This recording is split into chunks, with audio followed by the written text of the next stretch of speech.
우리 다 함께 공동체 고백 같이 한 목소리로 읽겠습니다. 우리는 세상으로부터 부름받은 하나님의 백성입니다. 또한 세상으로 보냄받은 그리스도의 제자입니다.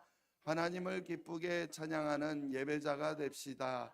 이웃을 열심히 구원하는 복음의 증인이 됩시다.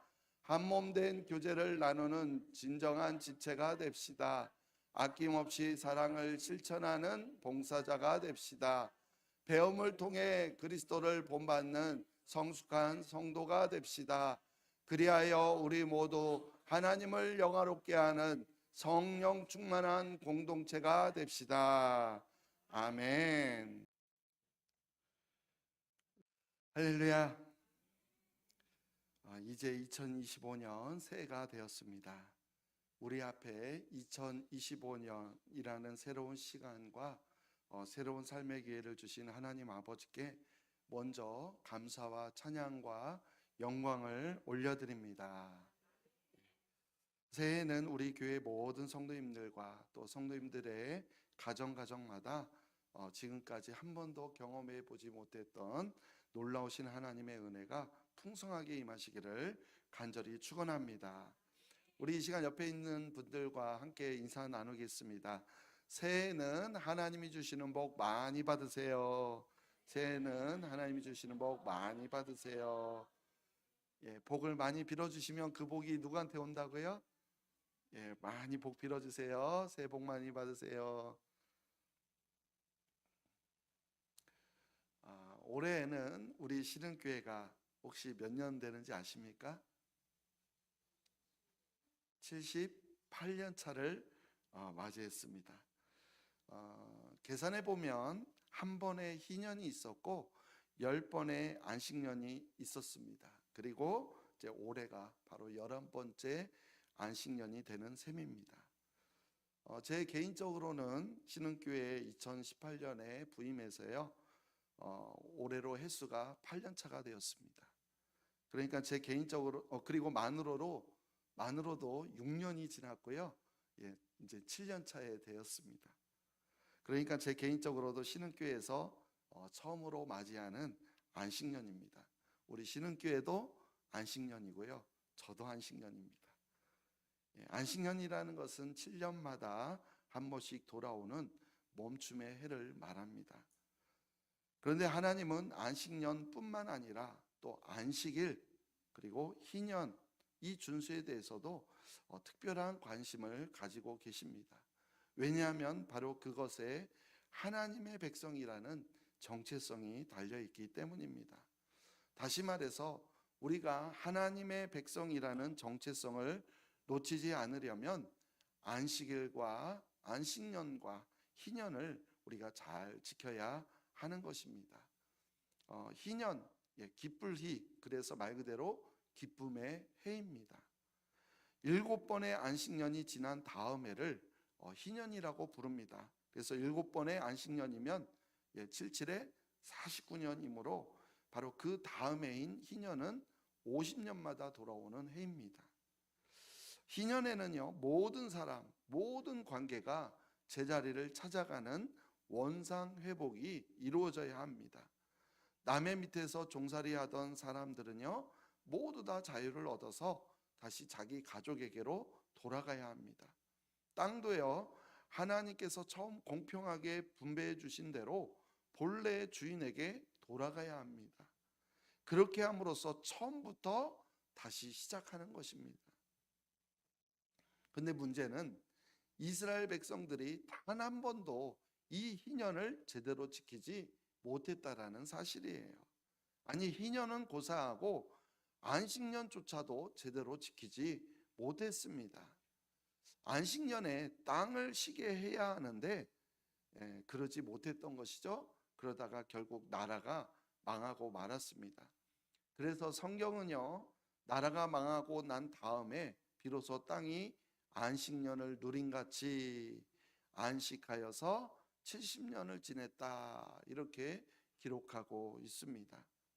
그러니까 이스라엘 백성들이요, 안식년을 지키지 않으니까 하나님께서 아예 나라를 망하게 함으로써 강제적으로 안식년을 지키게 하신 겁니다. 왜 그랬을까요? 이스라엘 백성들은 하나님의 계명을 왜 온전히 지키지 못했을까요? 솔직하게 말하면 바로 경제적이라는 이유 때문입니다. 다른 말로 바꿔서 말하면 욕심을 버리지 못한 거예요. 안식년에 땅을 쉬게 하면 큰 손해라고 그렇게 생각하는 겁니다. 그 땅의 소산물을 가난한 사람들에게 나누어 주는 것이나 들짐승들의 먹이로 주는 것을 아깝다라고 생각했던 겁니다. 그래서 안식년을 제대로 지키지 못했던 거예요. 그런데 이것은 사실 안식일에서부터 시작된 일입니다. 그들은요, 안식일조차도 제대로 지키지 못했다라는 거예요.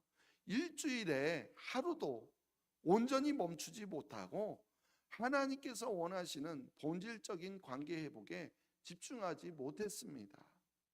그 이유 또한 결국에는 경제적이라는 것 때문이었어요. 그래서 이러한 문제는 사실 출애굽 시대부터 이미 시작되었습니다.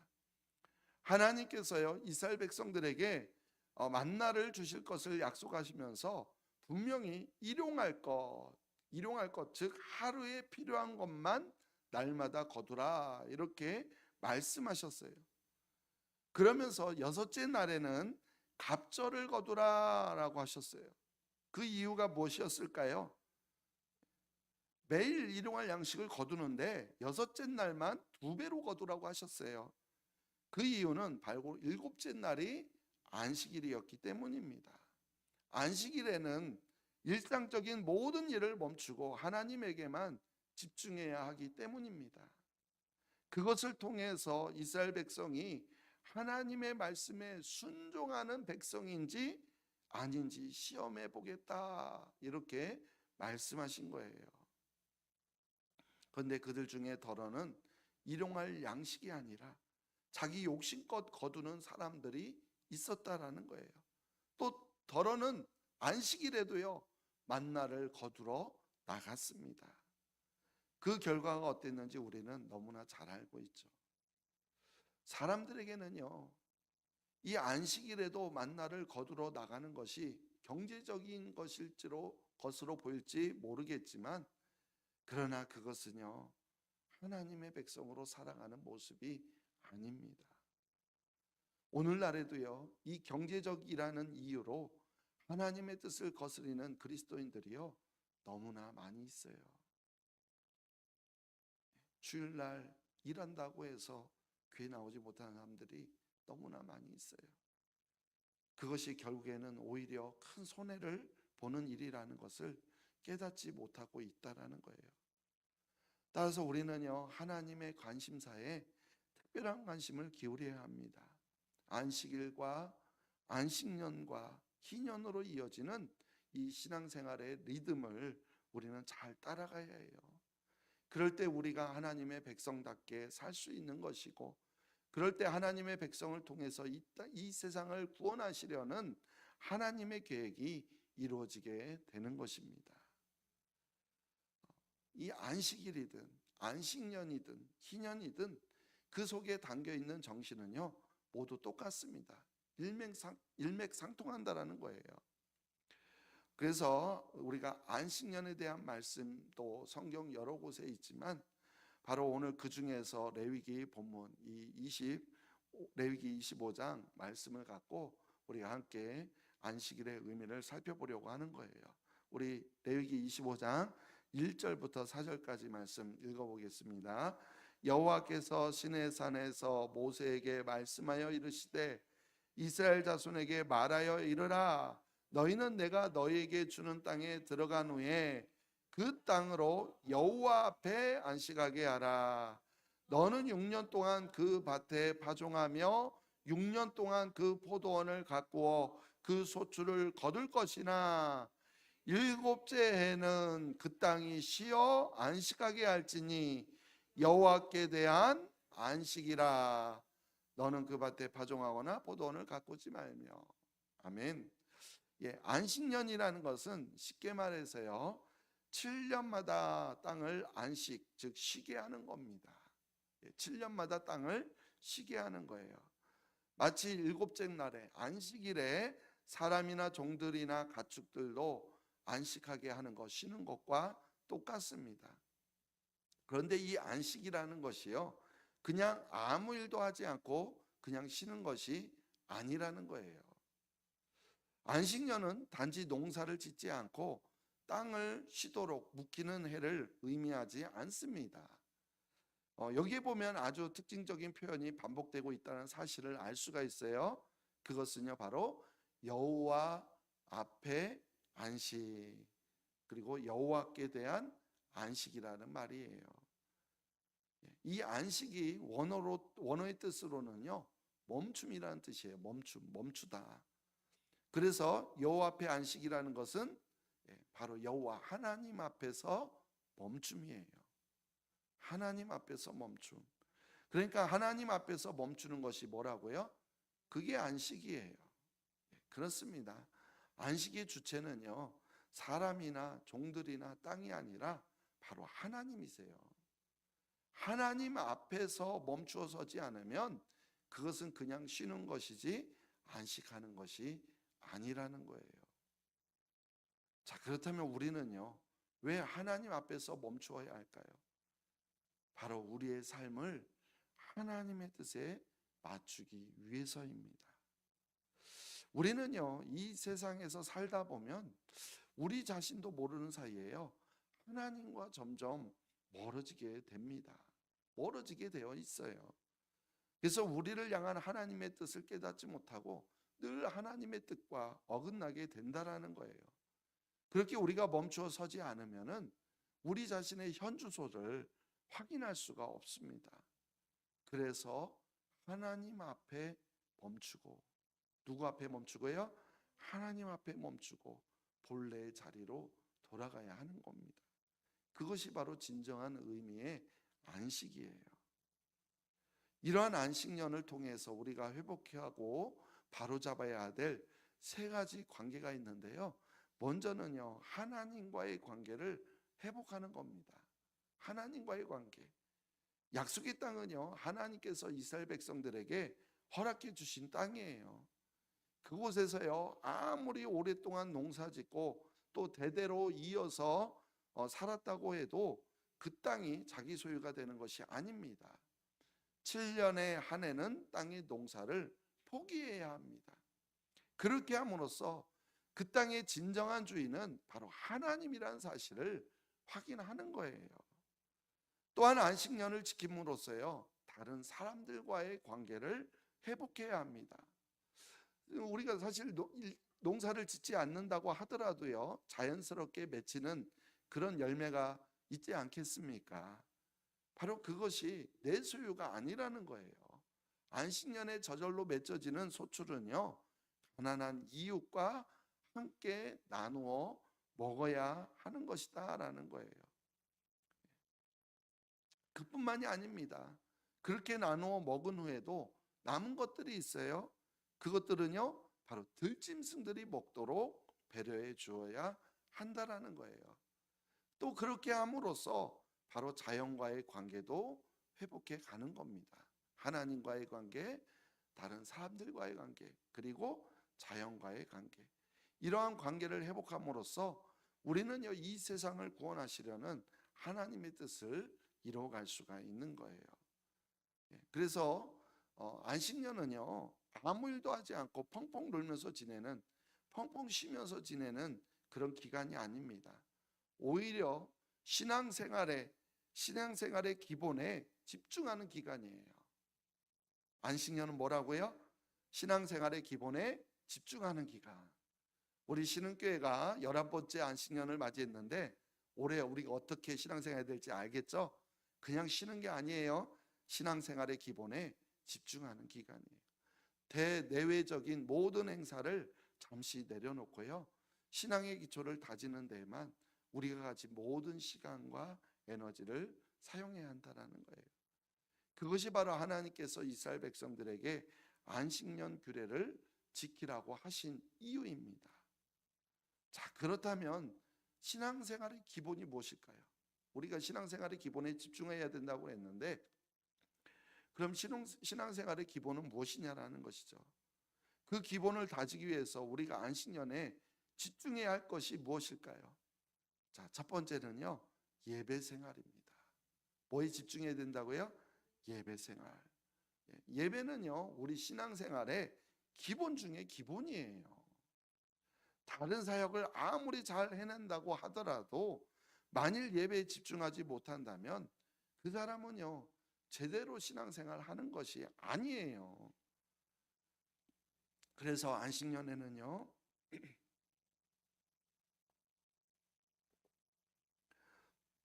안식년에는 오히려 다른 해보다 한 번 더 예배하고 더 예배하려고 애써야 한다라는 거예요. 그래서 주일 예배뿐만이 아니라 이제 수요 예배 또 금요식 기도회 그런 주중의 예배에도 한 번이라도 더 나오려고 우리가 결심해야 한다라는 거예요. 예배하는 만큼 우리의 신앙은요 자라게 되어 있습니다. 그래서 저는 올 한 해 동안 2025년 한 해 동안 새벽 기도회와 수요 예배와 금요 기도회가 부흥되기를 원합니다. 월삭 기도회, 특히 월삭 기도회 우리 직분자들 꼭 나오세요. 그러기 위해서 올해는 예배 생활에 더욱더 집중하기로 우리가 다짐해야 될 줄로 믿습니다. 두 번째는요, 나눔 생활이에요. 예배는요, 나눔과 교제로 완성되는 겁니다. 우리가 대그룹 이렇게 주일날 또 이 시간도 마찬가지지만 이 대그룹의 예배는요 반드시 소그룹의 나눔으로 이어져야 합니다. 그래서 우리도 아시다시피 우리 교회 목장이 있죠. 우리의 목장에는 바로 이런 교제와 나눔이 있습니다. 이와 같은 목장의 교제와 나눔은 바로 안식일의 본질적인 내용에 해당되는 거예요. 해도 되고 안 해도 되는 것이 아니라 안식일의 본질이에요. 안식년의 본질입니다. 그렇게 하라고 하나님께서 우리에게 안식년을 주시는 거예요. 그동안은 이런저런 사역을 하느라 너무나 바빠서 충분히 나누지 못했다면, 여러분들이 목장 모임에 참여하지 못했다면 안식년에는요 달라져야 합니다. 꼭 목장에 참여해 주시고 목장 안에서의 교제와 나눔이 더욱 풍성해져야 해요. 하나님의 말씀을 나누고 하나님의 은혜를 나누고 기도 제목을 나누고 또 그 기도 제목을 가지고 함께 기도함으로써 서로를 격려하고 세워가는 그러한 목장 모임이 활성화되어야 합니다. 그러기 위해서는 올해는 나눔 생활에 더욱 집중하기로 우리가 다짐해야 될 줄로 믿습니다. 세 번째는요, 섬김 생활이에요. 첫 번째는 예배 생활이고요. 두 번째는 나눔과 교제고요. 세 번째는요, 섬김입니다. 섬김. 예배를 잘 드리기 위해서는요, 누군가의 섬김이 있어야 돼요. 여러분 그냥 예배 드리는 거 아니에요. 찬양대와 찬양단이 필요하고요. 예배 안내위원과 봉헌위원이 필요하고요. 영상 음향과 또 차량 봉사가 필요하고요. 강단 꽃꽂이와 예찬 섬김이 필요합니다. 또 우리 교회 학교 아이들이 예배를 잘 드리게 하기 위해서는 교사의 헌신이 필요해요.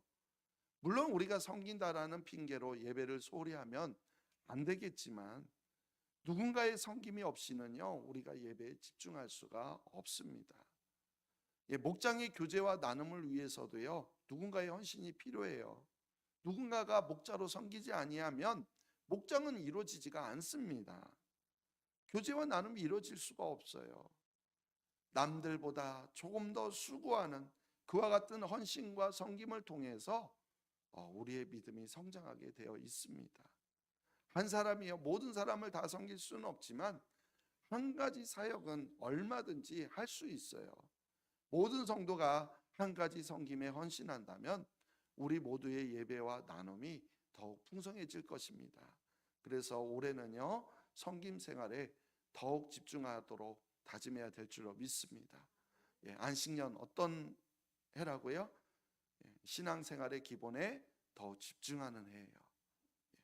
바로 예배와 나눔과 섬김 이것이요 신앙생활의 기본이에요.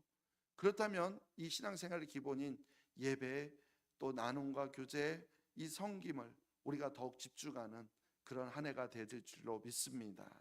그래서 올 한 해 우리가 신앙생활을 통해서 우리 교회 모든 성도님들이 하나님 안에서 진정한 쉼을 얻으면서 동시에 우리 신앙생활의 기초가 더욱더 단단해지기를 간절히 축원합니다.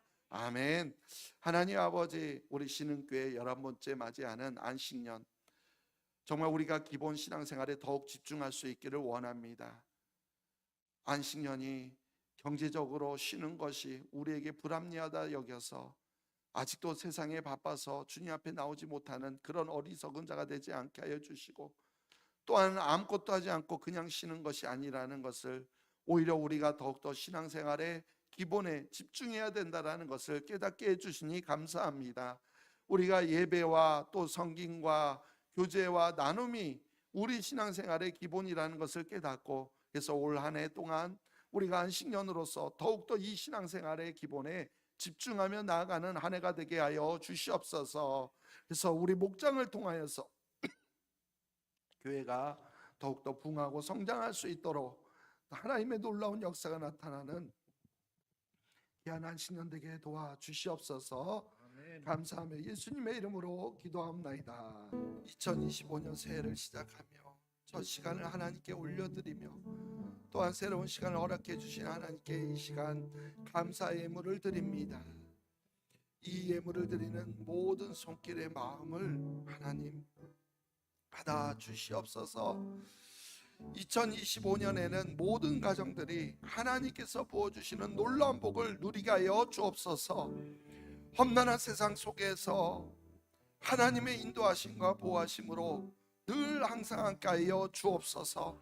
삶 속에서 하나님이 주시는 평안을 누리게 하여 주시옵소서. 영혼이 잘된 같이 범사가 잘되고 강건케 되는 복을 허락하여 주옵소서. 때마다 일마다 도우시는 하나님의 손길이 가정마다 넘치게 하여 주옵소서. 자녀 손들의 삶을 성령께서 인치셔서 하나님 안에서 복된 삶을 누리게 하여 주시옵소서. 우리 모두가 올 한 해 동안 무엇보다도 말씀을 주야로 묵상하며 그 말씀에 순종하게 하여 주시옵소서. 그래서 올 한 해에는 더 많은 성령의 열매들이 맺혀지는 은혜가 있게 하여 주시옵소서. 모든 말씀 감사하며 예수님의 이름으로 기도하옵나이다.